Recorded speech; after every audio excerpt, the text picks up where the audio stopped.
les abris des organisations internationales. Les spécialistes, les médecins, les psys considèrent que plus d'1 million d'enfants vont avoir besoin de soutien psychologique et sans doute pendant très longtemps.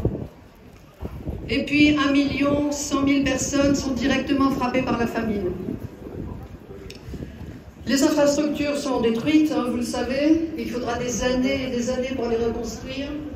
La terre est ravagée et en plus des destructions qui la rendent impraticable à la culture, l'armée israélienne est en train de grandir ce qu'il appelle la zone tampon sur 1 km de large entre Gaza et le territoire israélien, mais évidemment c'est sur le territoire de Gaza que la terre est prise.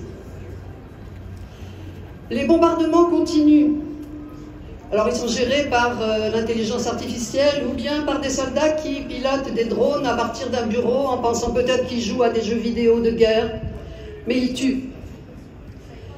Israël a mené de nouvelles frappes meurtrières le 18 avril dans la bande de Gaza, à Rafah, à Khan Younes et même à Gaza, ville. Depuis le début du mois d'avril, c'est-à-dire à peu près quand l'armée israélienne s'est redéployée, quitté partiellement le sud, des milliers de personnes essayent de rejoindre leurs habitations dans le nord et systématiquement, l'armée israélienne leur tire dessus. Pour un responsable de Handicap International, je cite, « À Gaza, l'impact humanitaire des bombardements est sans précédent. Il appelle à un cessez-le-feu immédiat au nom du droit humanitaire international. » Et selon le chef de l'ONU, les opérations israéliennes à Gaza ont créé un enfer humanitaire pour 2 400 000 personnes, des Palestiniens qui endurent, je cite, « la mort, la destruction, le déni d'aide humanitaire vitale et la faim. » L'ONU redoute effectivement une famine généralisée et a d'ailleurs lancé mercredi dernier un appel au don de 2,8 milliards $, afin d'aider les Palestiniens à Gaza et en Cisjordanie occupée. Pourtant, sous pression internationale et après l'assassinat des 7 travailleurs humanitaires par une attaque israélienne il y a 15 jours environ, un petit peu plus d'aide entre dans Gaza, y compris dans le nord. Du 1er au 19 avril, il y a eu 32 missions d'aide humanitaire, essentiellement de la nourriture, qui sont entrées par Gaza, dans le nord de Gaza, Israël ayant ouvert momentanément un passage au nord. Et il y a eu 104 missions dans le sud de la bande. Par ailleurs, les largages continuent avec toujours le même danger pour la population au sol qui risque de se prendre les paquets sur la tête, voire sur les maisons qui s'écroulent sur eux, comme ça c'est déjà produit.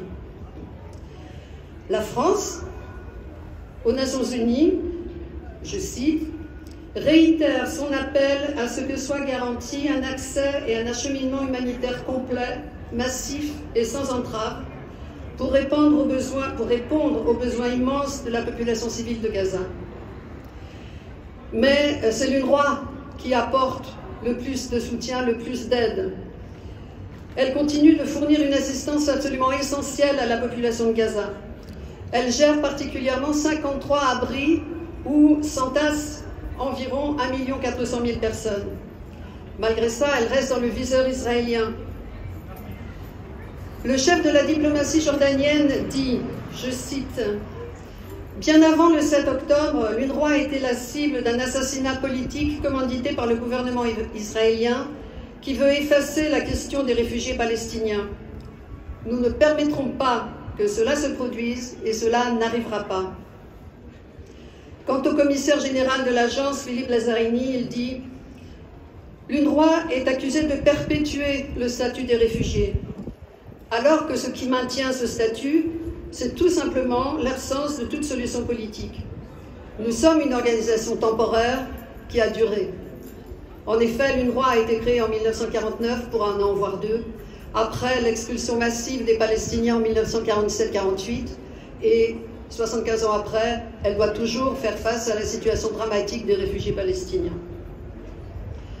Actuellement, près de 6 millions de personnes dépendent de l'UNRWA, en Palestine ou dans les pays voisins. Une bonne nouvelle dans tout ça, c'est que beaucoup des pays qui avaient suspendu leur financement après les accusations de participation de membres de l'UNRWA à l'attaque du 7 octobre, donc beaucoup de ces pays, s'il vous plaît.